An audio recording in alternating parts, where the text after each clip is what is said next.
Running away on DXM. Polistirex. Yo, what's going on? It's someone that's someone, and welcome back to today's report. Today's report was sent in by Bash. When this happened, December 2nd, 2019.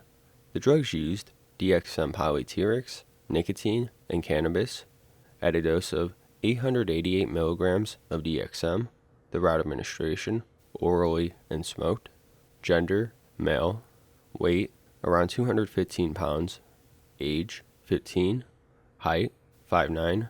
For his prior experience, he notes, "At this point in my life, I did DXM a few times every week for about 5 months.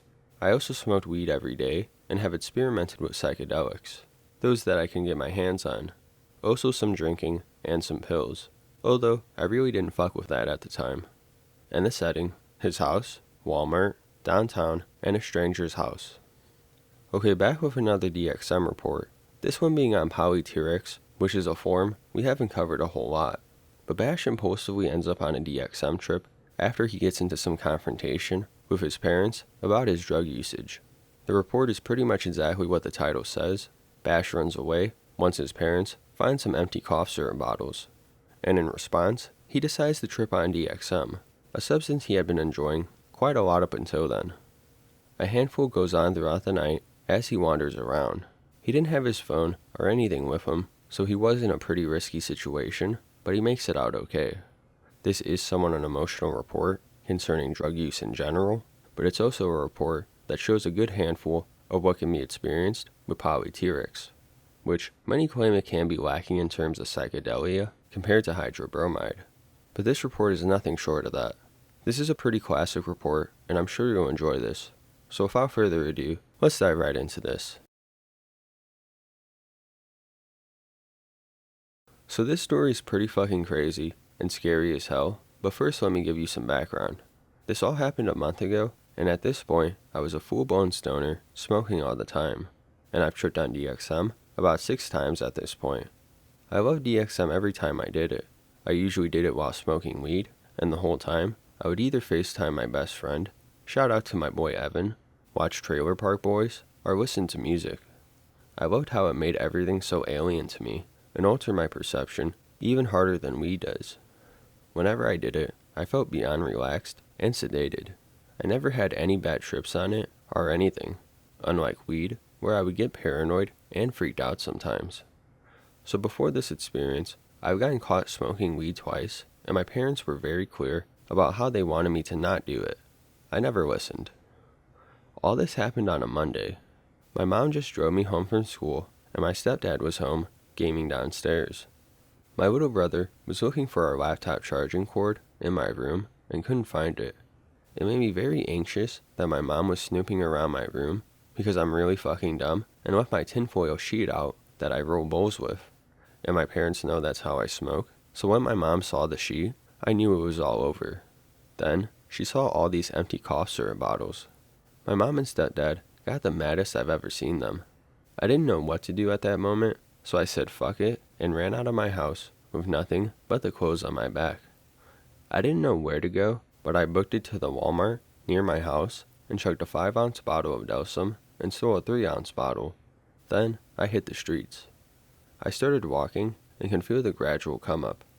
This was very stupid for me to do this because I left the house at dark, so I was walking without a phone or a flashlight at night on roads without sidewalks and about to be on DXM. I was not thinking. I'm really lucky to even be alive. About an hour into the come up, I was walking past the gas station and see a cigarette on the ground that has barely been smoked. I grab that bitch and go inside the gas station.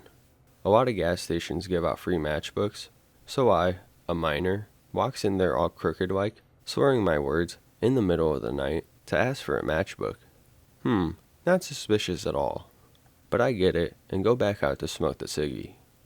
By the end of smoking, the cig seemed to speed up the come up because I felt like I was on my peak. I felt amazing. So I kept walking for about an hour and found myself in front of my local Kroger. All night, I was trying to find a ride to my buddy Evan's house or a phone to sign into my Snap to find his address in our saved messages. So the result of that was asking old ladies in the parking lot of Kroger for a ride to his house because in my fucked up state, I thought old ladies are nice. They'd probably help me out. I know, it makes no sense. But every lady I asked offered to call my parents or the police, so I had to book it. I kept walking for about 30 minutes maybe, and I wanted to go see my dad's old house, since I had nowhere else to go. Then a man, who I don't know, pulls up to the side of me. This is where shit gets interesting. He asked me if I wanted a ride. At this point, I was completely at my peak, and I thought he was my dad, so I got in after asking him repeatedly if he was a weird guy, LOL. I started talking to him and got to know him. He ended up being a really cool dude.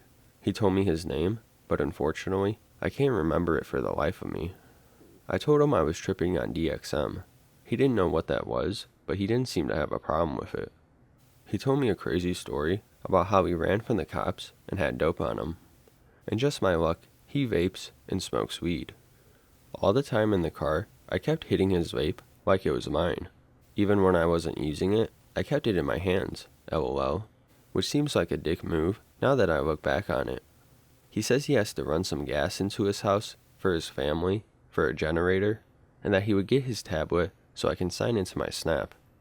I sat there for what seemed like days, even though it was probably about 10 minutes. The car beep was going off. The one when you have the door open, that beep, beep, beep sound, and in my state, I thought the car was talking to and screaming at me. I was pretty terrified until he came back. He came back with a pipe of what he said was really good fucking weed. This got me excited, and I thought I could handle it, but there was something about the setting and how I didn't know him. Plus the fact that I felt like I was alone, and I was on the peak of the syrup. It did not mix well. I took 2 hits, and was instantly back in the high when I first smoked weed, aka fucking hell.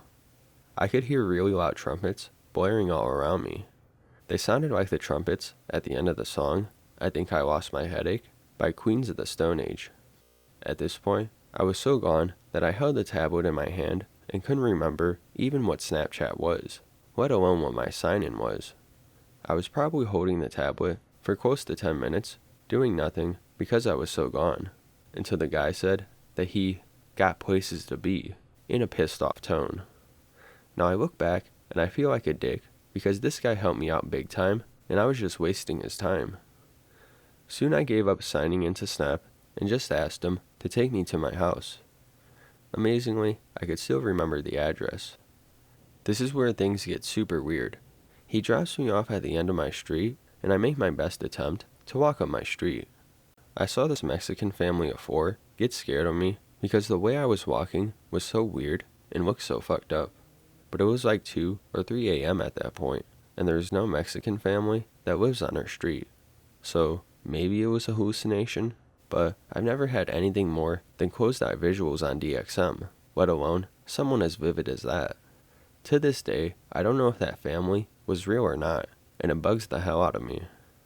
Also, while walking up the street, I thought I was in a Terminator-type world, that I was a Terminator because of how I was walking.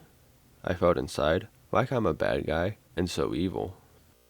Somewhere through all that delusion, I threw the 3-ounce bottle of Delsum somewhere near my house, but I looked around like 20 different times and can't seem to find the bottle anywhere, so maybe someone else found it and kept it. While walking up to my house, I see that my front door is wide open, and even in my fucked up state, I knew it was a trap. So I went around the back, which I always keep unlocked. What I failed to see at the time was a cop car parked right outside my house. Keep in mind, all this shit I'm about to tell you all went on while the cops were in my house talking to my parents. I went to our utility closet and started to go crazy. It was very dark in there, so I just kept hallucinating real bad. At one point, I thought I was on my phone texting my friends, but then I snap out of it, and it's just a daydream. Another one was where I thought aliens came to pick me up, but nope. I snapped back into reality and realized I'm just fucking daydreaming again. Then I decided to lay my head down to rest in this closet filled with metal beams and shit. I lay my head right on a sharp metal beam and fucked up my neck for a week. But in my state, it was just a pillow. Then my leg cramped up. While sober, this pain would suck dick definitely. High as fuck though, it made my brain short out or some shit because what followed was the worst pain I have ever felt in my life, followed by seeing different shapes and colors that I've never seen before as I descended into psychedelic hell.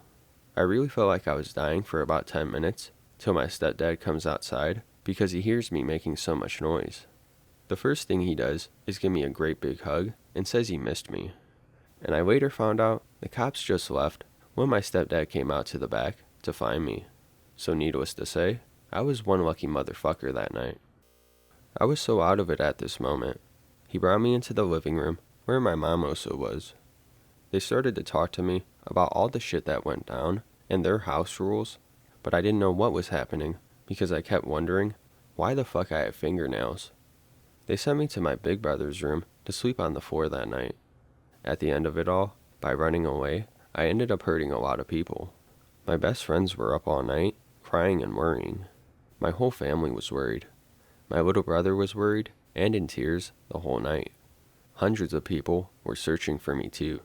And I just felt really sorry I put everyone I loved through that.